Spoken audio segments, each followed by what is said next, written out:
आज बनवणार आहे गुळ शेंगदाण्याचे लाडू आणि त्यामध्ये टाकणार आहे एक सिक्रेट रेसिपी, म्हणजेच मुलांच्या हेल्थसाठी खूप उपयोगी आहे, त्यामुळे व्हिडिओ पूर्ण बघा।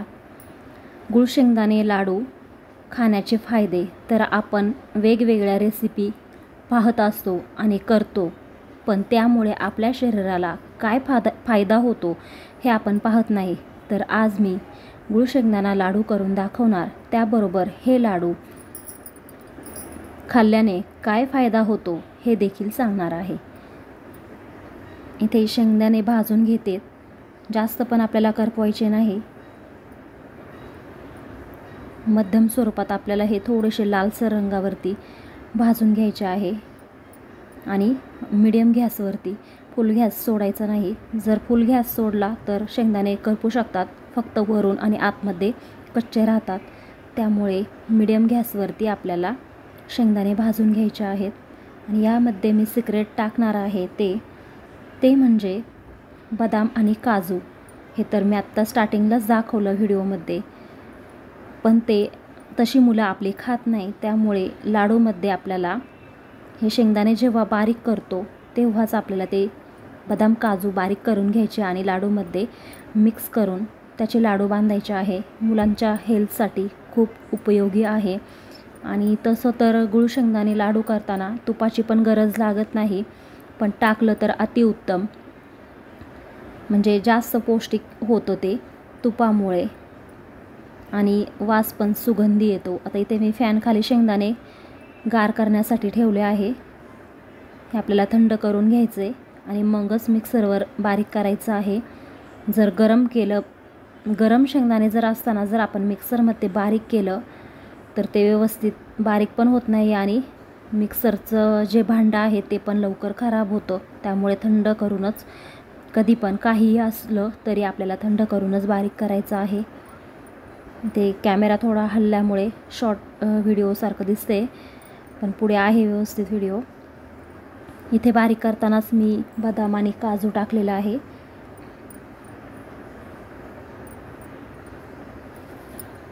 आता हे पूर्ण जेवढं आपल्याला बारीक करता येईल तेवढं बारीक करायचं आणि त्याचे तूप टाकून लाडू वळायचे।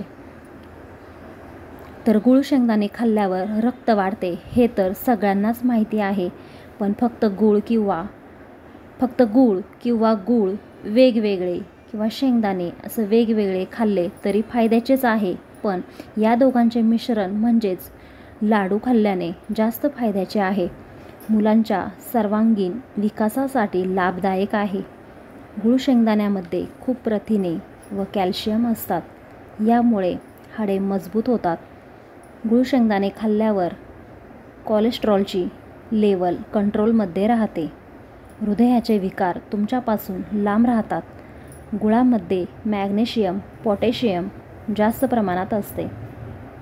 गुळ शेंगदाणे खाल्ल्यावर आपला HB पण वाढतो आणि जास्त पण प्रमाणात आपल्याला लाडू करून ठेवायचे नाही, कारण ते नंतर त्याला वेगळा स्मेल येतो, त्यामुळे 5-6 दिवस टिकेल एवढेच करायचे आहेत। म्हणजे 9-10 जरी केले तरी पण तेवढं 5-6 दिवसांमध्ये संपून जातील, ह्या हेतूनेच तुम्हाला लाडू करायचे आहे। आता घरामध्ये किती लोक आहेत, किती लोक खाणार आहेत, त्या प्रमाणात तुम्ही करू शकता, पण जास्त करू नका हे मी सांगेल, कारण हे लाडू ताजेच खायला चांगले लागतात।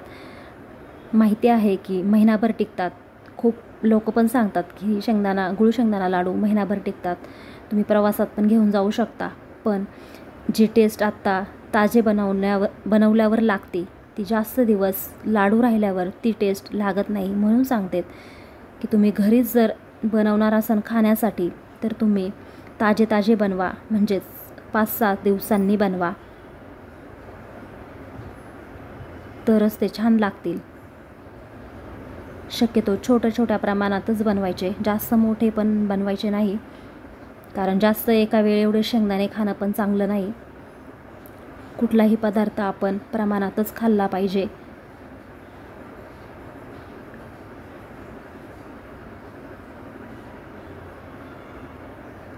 आपण वेगवेगळ्या रेसिपी पाहतो, पण त्यामागे नेमकं काय त्याच्यात काय फायदा आहे हे आपण पाहत नाही, की आपल्या शरीराला त्याच्यामुळे काय फायदा होईल हे आपण कधीच पाहत नाही.